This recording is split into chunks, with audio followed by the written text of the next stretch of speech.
welcome back to the Mindfulbellie Don't Eat Your Feelings podcast. I'm your host, Ellie Rome, and today I'm psyched, y'all. I got to interview Jordann Windschauer from Baseculture. So Baseculture is one of my favorite paleo brands, and they make possibly the best nutty pumpkin bread in the world. And they also make tons of other paleo baked goods. So things like banana bread, they make keto and paleo sliced bread, sandwich bread, and almond butter, and a lot of other things. So check them out. And in this episode, we dive into Jordann's journey, how she started this company, and what it's grown into, which is so incredibly inspiring. So I'm really excited to have gotten to speak to her.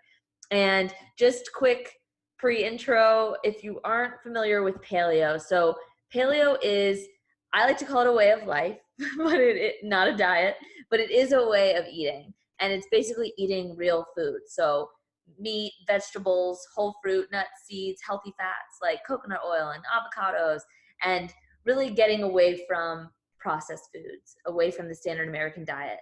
So paleo is completely free of gluten, dairy, grains, soy, legumes, processed oils like soybean oil, veggie oils. And this is what I adopted, this way of life I adopted about 6.5 years ago, and it completely changed my health. And I was experiencing autoimmune issues, thyroid issues, digestive issues. I gained a bunch of weight. And even within 30 days of adopting a paleo diet, it completely transformed everything, which is what launched me into this health coaching space. So now that I like helping people do the same thing, figure out what's right for their bodies and how to move away from a standard American diet and make it sustainable. And that's why I'm so thankful for brands like Baseculture, who make it so much easier to do this, for people to help people transition from, eating a bunch of sugar and, very palatable foods to eating healthy without feeling so deprived of the things that they love. And so it's so nice to be able to, if you eat a sandwich every day, to be able to still have bread once in a while and keep it in your freezer and just have it for grab and go, or things like the banana bread for breakfast, like an easy breakfast. So I love Baseculture because they make it not only convenient, but delicious. And yeah, so check them out if you haven't already at baseculture.com, or follow them at Baseculture, and get ready to listen to the show. All right, here we go. Hi, Jordann. Good morning. Good morning. How are you? I'm good. Thank you. Thank you so much for being here today. Of course. I'm excited. Yay. So if we can start with just a little bit about who you are and about your company. Definitely. So let's see. I started Baseculture really about 7 years ago in my apartment. It was August, right after I had graduated from college. And so we're just coming up. Next month will be 7 years.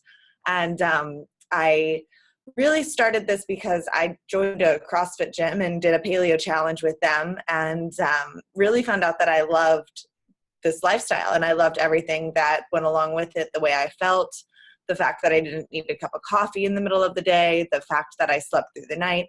And so I saw this big lifestyle shift that I truly enjoyed. So it really wasn't about a weight loss situation for me or anything like that.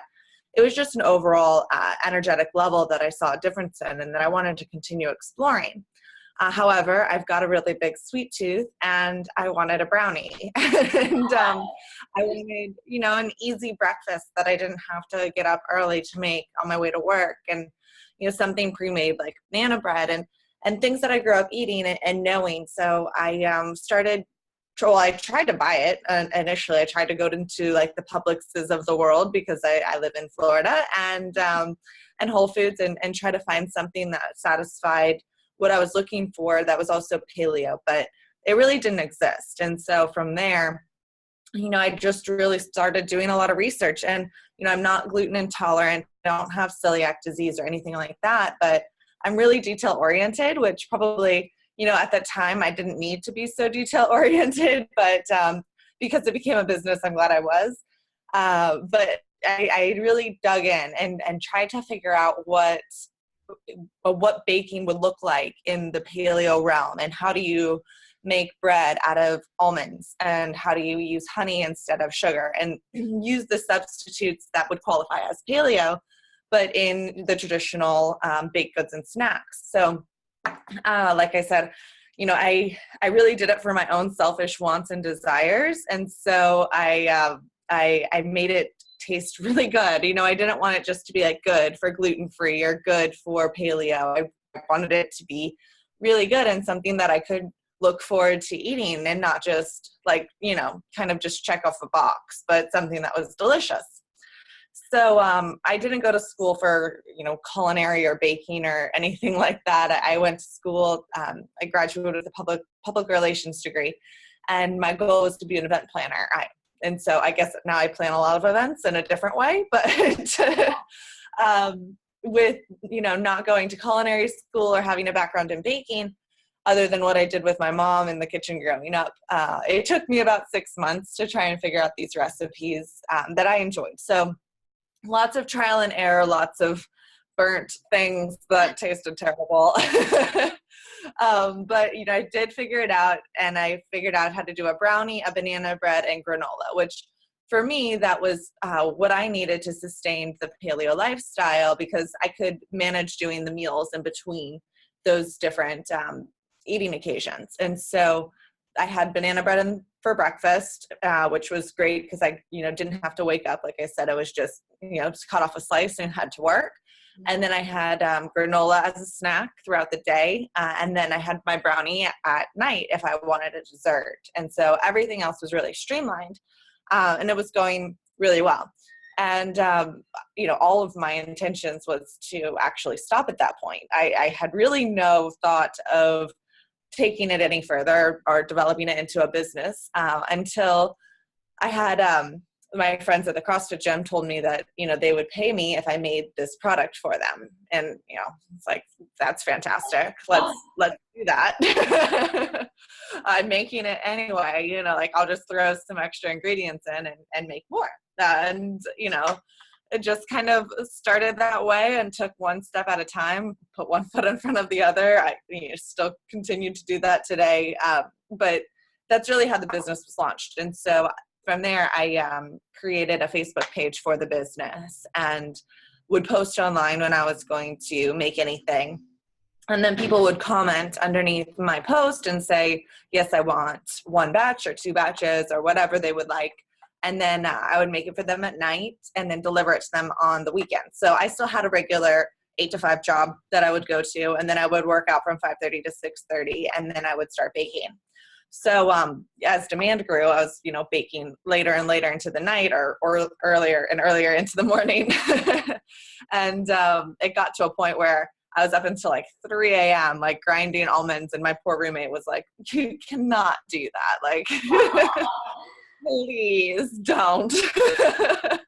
But, I left her like some banana bread on the counter and she was fine with it. So we got through it. But, demand grew really rapidly and it was really exciting. And at that point, I noticed that there were some news anchors from a local news channel following me on Facebook. And so I reached out and I said, you guys want to do a story? I figured if you don't ask, you won't get, kind of thing. So I just put it out there and hoped that they would respond. And one of them did and said, yes, I'm very interested, come in. And they did a story. It was wonderful. It was like a 5-minute segment, and it aired in Tampa. That's where I'm from. And that's what they said it would happen. And it did and was great.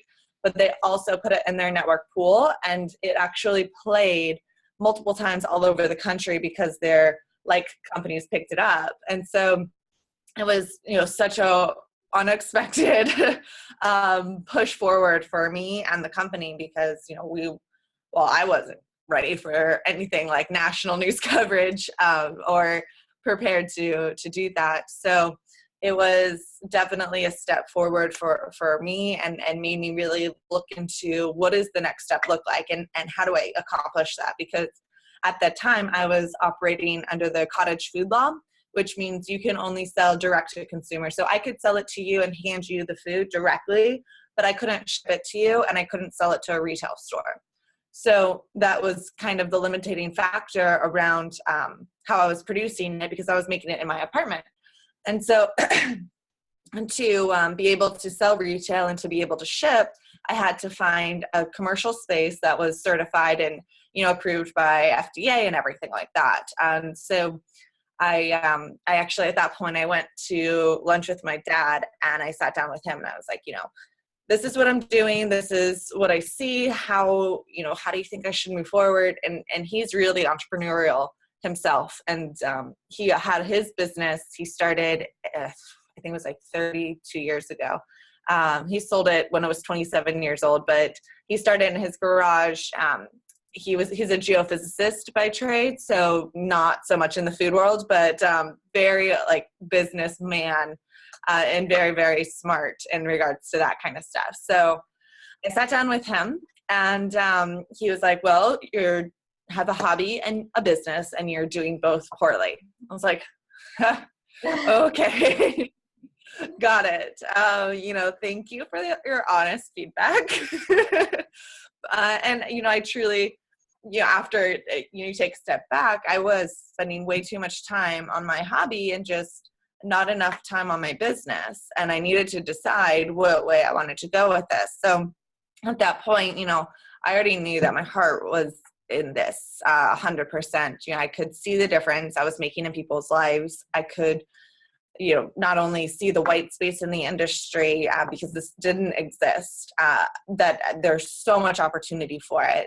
But that people were calling me saying like, you've made it so my son could have a brownie for the first time in his life. Like things like that, just, there's no question that I was like, oh, I've got to continue. Like I'm helping people, in the baked goods world. And so with that, I started looking for a commercial space and found one in Clearwater, Florida, which is actually really close to where we're located today, which is kind of ironic. But it was just a space that was in a commercial kitchen that we could rent space from, and then have the certifications that I needed to ship and sell retail. And at that point, I hired our first baker. So it got me out of the kitchen, which was a good thing, and selling to stores, and that freed up my time to really grow the business. And so that's what I did. I started going around knocking on doors, every door I possibly could, any phone call I could make, I did. I took whatever steps I could to get the name of baseculture out there, and spent about 6 months doing that, really just with independent stores. So like your mom and pop shops. And natural stores that you didn't need an appointment to go pitch your products. You could just basically walk in and say, here's what I have to offer. What do you think? Do you want to put it on your shelf? Great. Here, sign here. And that was it. And so that's, I didn't have any kind of industry background. And so that's all I really knew how to do. But it was about 6 months after, I think my light just went out. Hold on. There we go. Okay. It's like motion censored. And so about 6 months after I did that, I was like, well, how do I get these products in Whole Foods? How do I get these products into Publix? How do we take that step? Because, I wanted to continue growing it, and I still saw that there was opportunity in these larger chains to really grab hold of that market share. And so I found a conference called ECRM, which it's like basically speed dating for business. And you fill out a profile beforehand, and the companies, like the retail companies, fill out a profile beforehand. And essentially, if you both like each other, you get to meet. And so there was 120 companies attending, and I matched with 90 of them. And then I had 90 10-minute meetings in 3 days. It was like a crazy whirlwind. But it was completely a make it or break it type of situation for me, because I was like, I need to know if this concept could be validated in this larger retail market or not, because I'm 22. I don't want to climb this uphill mountain like my entire life if there's no end to it, or if it's not going to work. And so I just need an answer like yes or no. And so at that point, I kind of went in and just put everything on the table and was like, well, what do you think? And I had every single company saying, yes, this is amazing. I want to buy it. And so it's like, yay, but like, wow, how am I going to do this? Because, again, it was like another push forward for the company that I wasn't necessarily anticipating. Of course, it was the best possible outcome it could have asked for, but it was just me and one baker and 2 ovens. And, we had orders from these huge retail chains that we wouldn't be able to produce enough for. So at that point, I got a consultant involved, and I was like, well, how do we take this next step? What is this next step, or what does it look like? And they were like, well, usually companies your size find a co-packer, and then someone else makes your food for you, and then you just have to worry about selling your food. They make it and they ship it, you sell it. And that's really the business model of like this next step forward for companies in this industry. So that made sense to me. So I hired another specialist that was supposed to be like the expert in that space and know all of the co-packers in the country. So, I gave them a rundown of exactly what I was doing, how I was doing it, what kind of products I expected, and what certifications that I wanted, which were non-GMO, gluten-free, paleo, kosher, and made an SQF level 2 facility, which is just all around. It's SQF stands for safe quality food. And so it's all about just like the safety of production from start to finish and guaranteeing that to the customer. But I came up empty-handed, and that was like 9 months of looking with this specialist. And, they were like, well, 2 problems. One, there isn't a company or there isn't a co-packer in the whole country that can make the products the way you're making them, because it's so specialized. It's so unique to the industry. They all have their processes set up. And if your product doesn't fit with their process, so instead of going A, B, C, if your product goes A, Z, blue, that doesn't work. And so, and their manufacturing plant isn't set up to change how they're doing things right now. So they can't accommodate for what you want. If you want to change your products and you want them to make a different way, and fit it to what their mold looks like, then there's a possibility they can do it. But I was like, that's not what people want. That's not what's unique about my products. If I change it, then it's just another item on the shelf that's already there. So like, that didn't make sense to me. And then, another issue was that there wasn't a facility in the country that had as many certifications that I wanted. And so like, I didn't want to sacrifice the quality and integrity of the products and be out on the shelf with something that I couldn't say that's 100% safe with our name on it. So it's like, those are 2 really big issues. I can't move forward with that. So the only way for us to take this next step is to build our own plant. So with that, I really didn't think twice about it, which I think in this case, ignorance is bliss. Because I think knowing what I know now about everything we've gone through, I don't think I would have done it. Because it's so difficult. I mean, we started looking for a plant when we only had 100 stores, and those 100 stores, those were like individual natural stores. There weren't big chains at all. So, we didn't have a lot of income coming in, and I didn't realize how tricky this industry was. I thought I was like, oh, I have a good product. I can sell it to the store and they'll put it on the shelf and it will be great. Like that was my full understanding of what was going on back then. Which again, I think, allowed me to kind of take this next step and build a plant, which we had to get an SBA loan. Luckily we were able to put family money up and pay for the plant outright. And so we bought a facility. It's 44,000 square feet. We had to start construction on it, which took 2.5 years, which was a huge delay of the business. And but during that time, I continued to go out and foster relationships, especially those ones that I made at that conference, and continue saying like, these are the products. This is what's coming. This is what the facility looks like. Just stay interested. Don't go buy something else, please. Like, one day we will be able to make this for you. I promise. Which, was a very interesting pitch. No one wants to just be like, okay, yes, but I'm going to wait. They want it now. Of course, everyone wants it now. So luckily, people waited, and we moved into our facility in February of 2017. From February until July, we got those certifications. So the plant was fully operational. And it also took a while, probably that whole time, to graduate from a small commercial space to a large one, because the operations and production processes changed drastically. So working the kinks out and getting production, instead of making 50 loaves of bread at a time, making 500 loaves of bread at a time. It's just a different process that has to take place. So like I said, we kind of got up and running between February and July. In July, we hired a national brokerage team. So essentially they would go out and sell our products for us, which was definitely a step in the right direction in regards to getting the products on the shelves in a national way. And then in August and September of 2017, we went through a rebranding.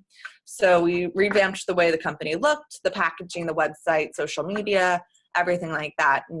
And so really we didn't launch officially until October of 2017. So, while we've been around for about 2 years, we've really only been in the marketplace for about 2 years, but I started the company 7 years ago. So it had this long lead time building up and getting to a place where we could actually get into the marketplace and have market share. So in October, like I said, we were only in about 100 stores. And by the end of 2017, we were in 1,000 stores.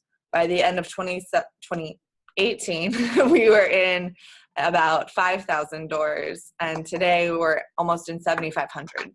So, we continue to grow quickly, which is exciting and also hard, because we do our own production. We keep everything in-house, from sourcing ingredients to shipping the products out to the customers. And so with rapid growth, there's always rapid change. And it's almost like we're running two businesses, with the manufacturing side of things as well as with the sales and branded side of things. So it's been like a horse race because, operations need sales to go push, but when sales pushes, operations needs to catch up. And so it's kind of like this cart before the horse situation.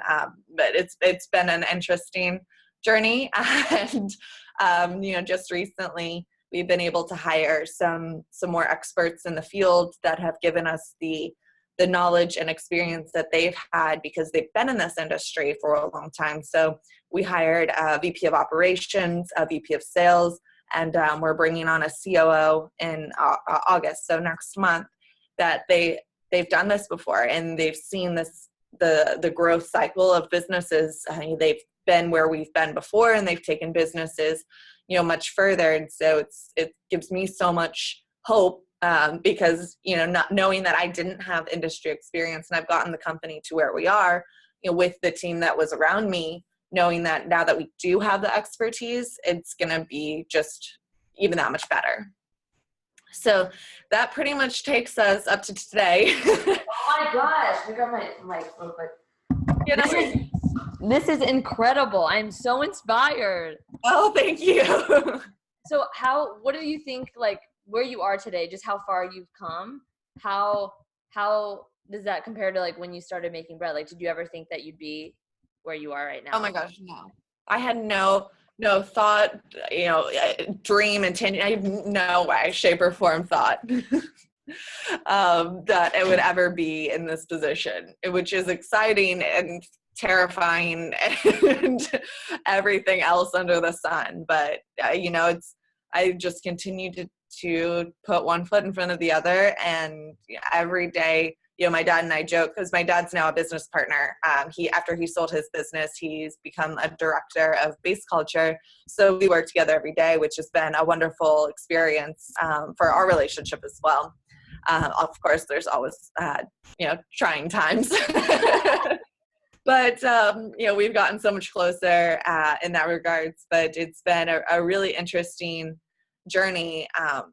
And we say, it's the highest highs and lowest lows, because you experience and you feel everything that happens, like to your core. Like you feel like if there's a big win, like it's the best feeling in the world. But, the very next minute, something terrible can happen. And so like you go from all the way up here to like way down here. And it's like this roller coaster of just like, how do you stay even? Because it's like, it could shift any second of any day, because that's kind of like a startup. You don't know what's going to happen. You don't know what's going to be thrown your way. A lot of this is uncharted territory. But in that regards, it's exciting. So it's crazy. Yeah. And what do you think you've had to been able to do to be able to stay in it? Like even with the lows?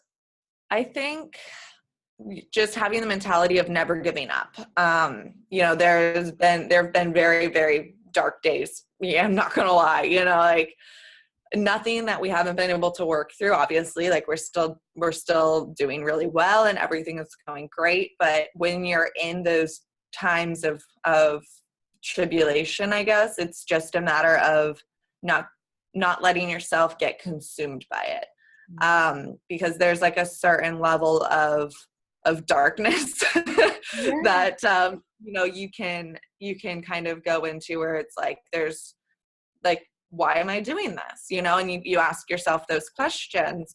But I think in order to continue going forward, it's like, okay, let's look at the facts. This happened, it sucks. What are the next steps forward? Because if I just sit here and wallow in how bad this sucks, like it's not going to get better. So let's look at next steps. Let's look at how do we maintain, how do we manage, how do we move forward, how do we learn from this, and how do we not do it again? And, we had a lot of those trying times, earlier in the company, because we were growing so rapidly. We didn't have the expertise in place that we do now. I didn't have the team around me that we do now. So now like those instances are getting fewer and farther between, which is great.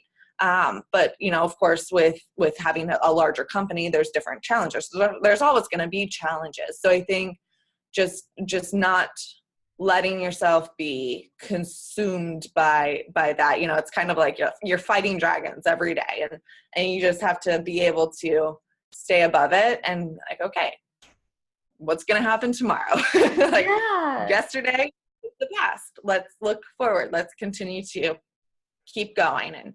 And it's just a matter of not giving up. And on the really, really dark days, you just kind of have to close the computer and walk away, because there's really no positive thing that can come of it. So it's like, let's get in a better headspace. Let's get a better mentality, and then we'll move forward. Oh, thank you for that. That is so powerful. And I'm seriously so inspired by you. So I want to ask you more, I guess, dive back into like, even like in the product development, like went back in the days when you were starting this, like what kind of things were you trying, and why did you go with the ingredients that you went with? So I really started really simple. I like Googled, what is paleo? Yeah. It was like, okay, here are the details. You can put meat, vegetables, seeds, and nuts, and fruit. So these are my 5 parameters. And how do I make a brownie out of that?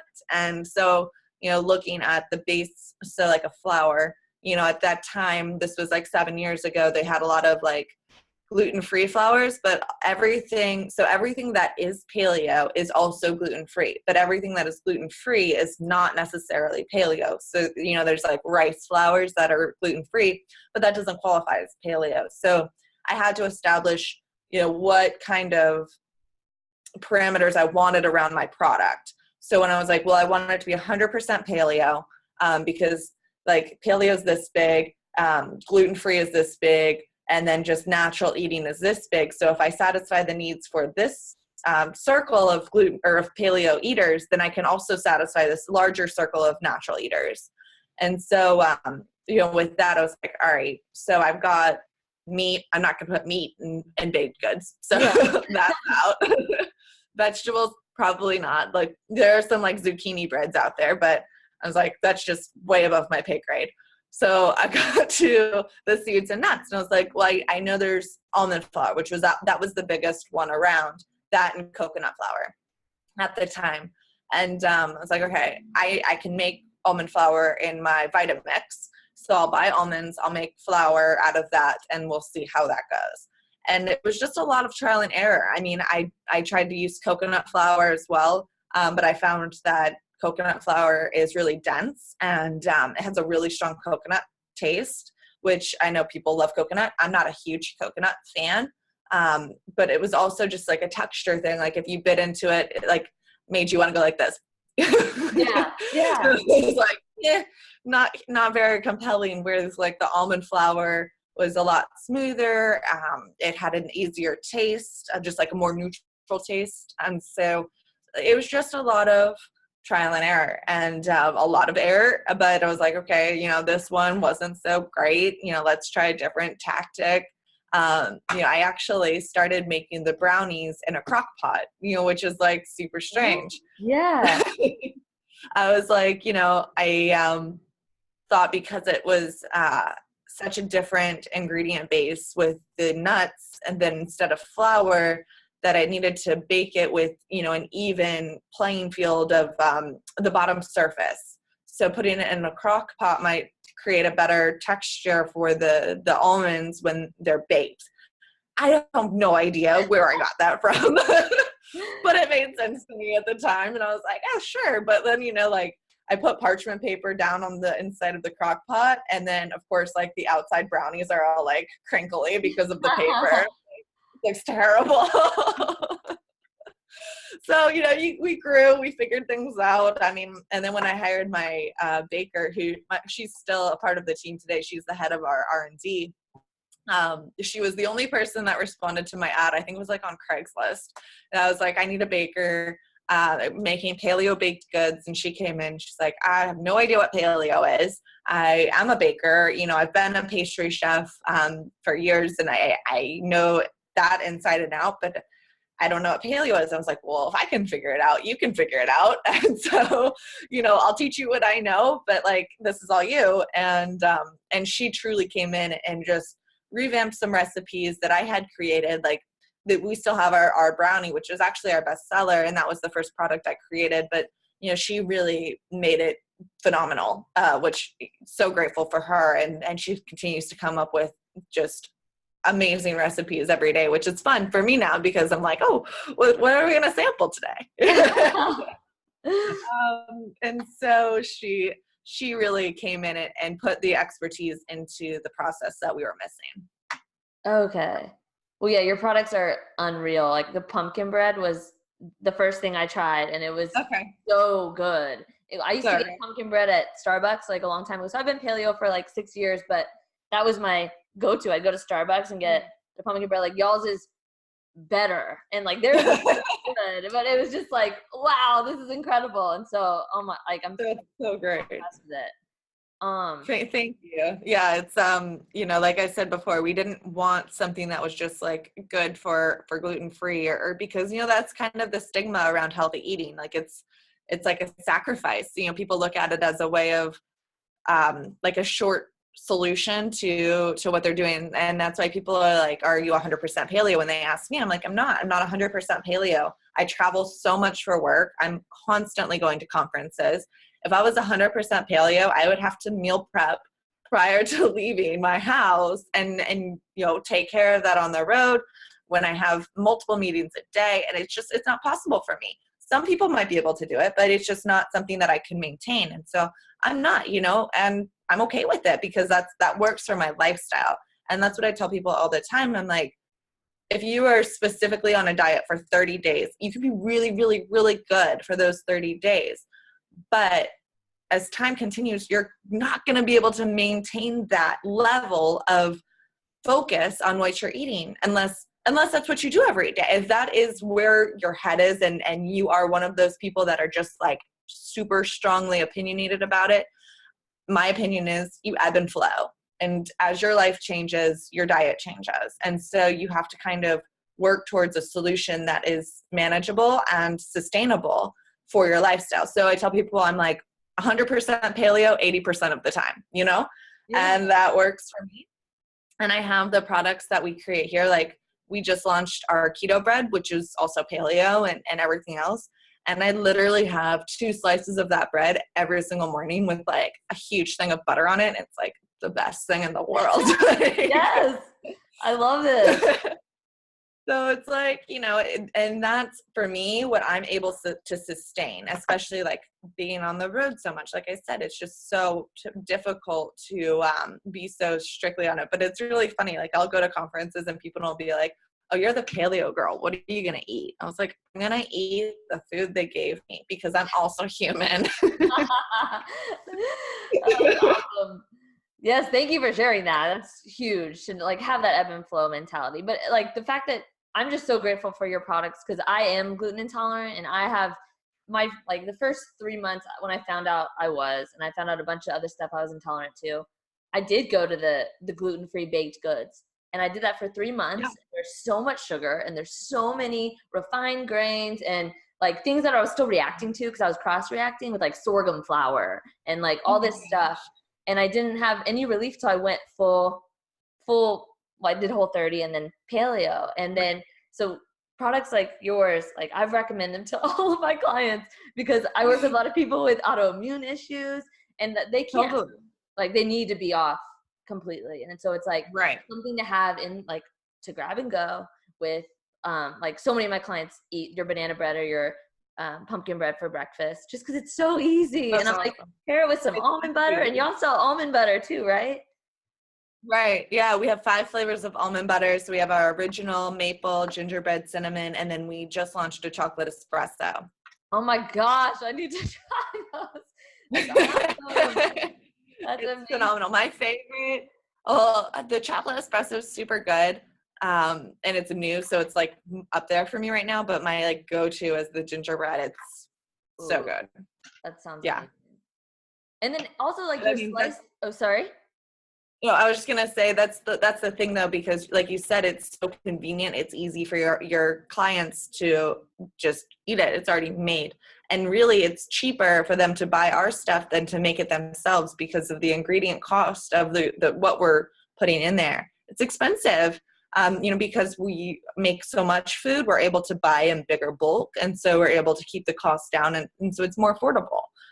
But if, you're to make it on your own, it's not only your time, but the energy you have to put into doing it and the expense of it. So, we're just trying to simplify the process for people like that.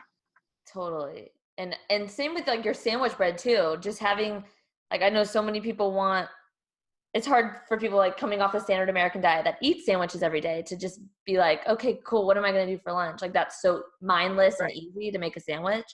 So to have that like lateral swap where it's like, you don't have to feel deprived and you aren't and you're not gonna feel like crap after lunch. Like you're like, ingredients not gonna spike your blood sugar and stuff. Totally. And that's like our goal. It's like, okay, let's take traditionally consumed products like sliced bread and make it healthy. And we'll do that by not only keeping it paleo, but gluten-free and made with ingredients everyone knows. Like there's no, like, let me Google what this means. Like it's almonds, it's easy.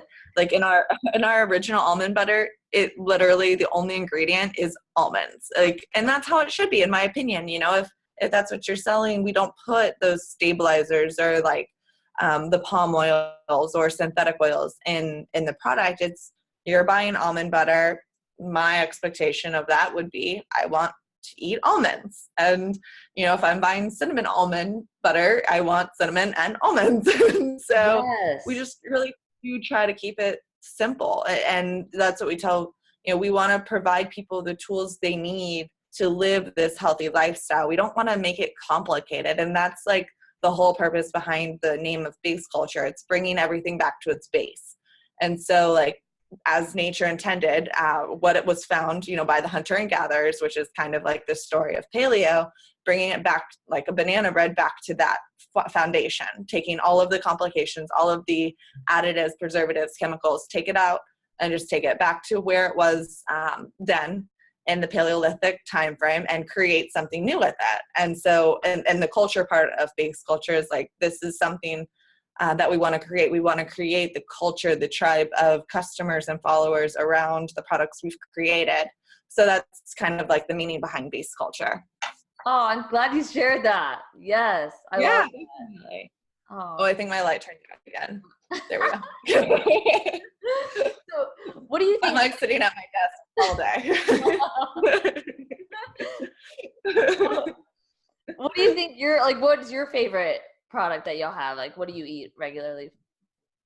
I kind of go like up and down because we have so many products, and I'll just eat something for a long time and then change it up. And so right now, like I said, the keto bread's definitely up there for me. I definitely have at least 2 slices a day as toast in the morning, or like avocado toast or a sandwich or something of that nature. And then the blondie right now is definitely one of my favorites. It's same kind of dessert type product that satisfies any kind of craving that I have. So I would say those 2 right now are my go-tos, but I mean, I change it about every month. I got you. Oh, thank you. Yeah, that's awesome. Yeah. It's what really funny. Like our people downstairs, they'll put like a package together and they're like, oh, you're switching it up. You're switching up. Okay. your habits? Yeah. Oh, and it's so cool that you've been able to create this team. Like, so it started with you and the baker, and then like your dad as kind of like a side consultant. Yep. And then, yeah. So it was really, us 3 for a long time. And I have 8 brothers and sisters that are all from the same family, like, same mom and dad. It's not a blended family. It's just my parents love children. And when I was I just turned 29. I have 10-year-old brothers and sisters. They're twins. So I'm the second oldest, and everyone else is younger. But when I had started this company, the family was such a key component to helping me get off the ground. I mean, there were countless days. I remember the first day in our commercial kitchen that we rented space from, that I had an order of like 300 muffins, because we were doing muffins at the time. We don't do them anymore, but it was like 300 muffins. Okay, I'm going to this kitchen.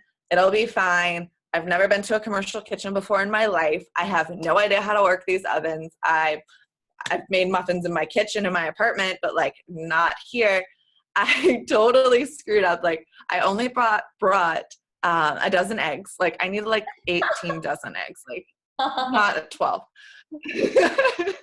I had like barely enough ingredients to make half of, anything else.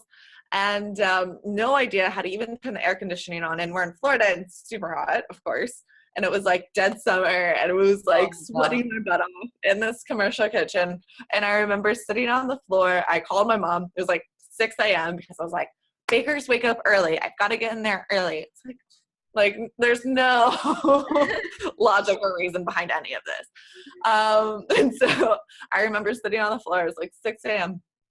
in the kitchen, and I called my mom. I was like, I don't think this is for me. I don't think this is like what I'm going to do. Like, this is way over my head. How am I supposed to make 300 muffins? Like, I could not even comprehend it.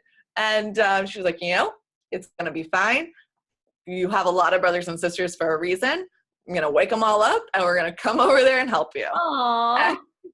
So it's like, okay, can you stop by Publix and get some eggs and honey and flour? I was like, did you bring anything? Like, no, I didn't. But they are there, and they've continued to stay by my side through the whole process. And actually today, my sister, who's 23, she is our sales girl for independent stores. So she manages all of our independent sales around the country, which is like about 800 stores. And my brother he does our social media. And so he's our photographer, videographer, and manages everything on social. That's incredible. So yeah, like, it's really cool to be able to keep, them involved along the way. And then my brother, who's 16, actually he just turned 17. He is still in high school, so he comes on the summer and brings a couple of his friends and does some hours during the summer in the packaging department. And so, having everyone's support, especially from the family front, is incredible, of course. And we've been in countless situations where we're like, oh, we have a huge order, we need all hands on deck, like all hands. And so like my brothers and sisters will put the gloves on and, stand on the floor next to me for countless hours and package whatever we need to do. And it's incredible. So, not only has the team grown over time, because we have about 60 employees now, from manufacturing to sales, marketing, everything like that. But, also having the support of family and friends, it's just been, incredible, not knowing that I'm not in this alone. Like, I have so many people around me, which totally makes a huge difference. Oh my gosh. And how does it feel to be like, you're like the CEO of 60 people? Like, that's amazing. It's crazy. It's wonderful. And it's such a good feeling. The culture we've created it's a family. I know they all are 100% in, and they believe in the mission of the company, and they would do anything, which is the best place you could be in. Absolutely. That's incredible. And what, if you can share, like, what is your mission for your company? So really the mission, like I said, it's to provide people the tools they need to live that healthy, active lifestyle. And so Baseculture is really a platform brand. And by that, I mean, we have the ability to continue to evolve and grow with consumers, and continue to find solutions for different things that they're looking for. So like perfect example is our keto bread. We initially launched with paleo as our focus, but we didn't name the company Jordann's Paleo Bakery because we wanted the ability to expand and have the flexibility to satisfy additional needs, because the core of who we are, it's providing the better for you products for just overall healthy living. And so with that, it's really just looking at what consumers are continuing to grow and gravitate to, and seeing how we can fit that in within our capabilities. And so really we are super strong in baked goods and snacks, and that's where we're living. But in the future, who knows, like we could go into dog food. It's something we could grow and evolve and just develop different segments within Baseculture that all contribute to this healthy living idea. Absolutely. And I think that's so powerful because there's so much new science coming out. And so and there's so just the trends that flow. And so the fact that you provide keto bread is awesome. And if you could describe for people, I guess, what is the difference between your paleo bread and your keto bread? So it's all about carbs and sugars. So really, and we've gotten better, I would say, at making the products, because of course, with experience and time, you learn different things about how the ingredients go together. And, again, it's like trial and error. But the texture we've created with the keto bread is like what you would feel like the mouthfeel of just a regular white bread. So it's like the spongy, it's has like the holes in it. So it's aerated. Like if you look at a white piece of bread, there's like little tiny holes all throughout the bread. Yeah. And that has it. So our original paleo bread, that's just called our sandwich bread, it's more dense because it's has like almond butter in it, and it's kind of like a cakier texture, whereas the texture of the new keto bread is like a white traditional bread that you grew up eating. So there's some nutritional differences, but there's also ingredient differences as well, but they create an overall textural difference. So it's just different eating occasions. If you want something a little bit more dense or a little bit lighter, you have different options. Oh, awesome. I'm excited to try that. You froze. Oh, Are you there? yeah. Oh, sorry, you froze for a second. I'm Oh, back my now. bad. I'm psyched to try it. I haven't tried the keto bread, but the other bread I've made French toast with, and it's so Oh good. yeah. It's so easy, and Oh yeah. it opens so many doors. You should Bread. try. I was just gonna say you should try making French toast out of the pumpkin bread. Just put egg on both sides and throw it on the skillet, and Oh it's like my, pumpkin bread French toast. It's great. oh my gosh, that sounds so good. I'm gonna do that. Well, Jordann, thank you so much. And where can people find baseculture products right now? So we're really everywhere. So you can find them obviously on our website, Amazon, if you're an online shopper. We're in Whole Foods. Right now we're in the Florida Whole Foods, but we're in August going to be in all of them. So we're growing That's nationally. huge. I'm so excited. I'm very in Texas exciting. right now, so Oh, I'll perfect. check out. Yeah. Yeah, and then so we're also in HEB. We're in Central Market out in Texas. We're in Albertsons nationally, so all of the Albertsons chains like Shaw's and Safeway and those types of stores as well. We're also in Kroger. We're also in Walmart. A lot of independent stores and natural stores. So really, there's a store website. Sorry, there's a store locator on our website. Okay. And so you can just go to baseculture.com and type in your area code, and then it'll tell you all the stores that are surrounding you as well as what products they offer. Okay, amazing. Yeah. And then for listeners, if they are ordering online, how do the breads come? So I believe they're packs of 3 is the minimum order because that's like a shipping efficiency for us. And so, but you can choose, the flavors you want and whatever shipment you have. But we also have the options of bundles. So we put together some different bundles that we see people buying all the time. And then there's like a discount on those types of products. And so I think there's like a paleo starter kit and like a dessert bundle or a breakfast bundle. So different eating occasions, if you're looking really to satisfy those thoughts, we have that provided for you. But there's also a subscription service as well that if you want, 2 or 3 loaves of bread shipped to you every month, you can sign up and then get a 15% off discount for that too as well. Oh, nice. And y'all, I've gotten the bread and I just keep it in my freezer and it tastes so good, even just pulling it out of the freezer and defrosting it. So. Oh yeah, totally. I mean, that's the beauty about our products because they're all made out of seeds and nuts. They don't depreciate in the freezer. So they're great for 9 months in the freezer. They're probably even better longer than that, but we say 9 months just for a quality standpoint. But yeah, just keep them in the freezer, take them out, put them in the fridge the night before you want to eat them, and they'll be perfectly ready for you. Yay.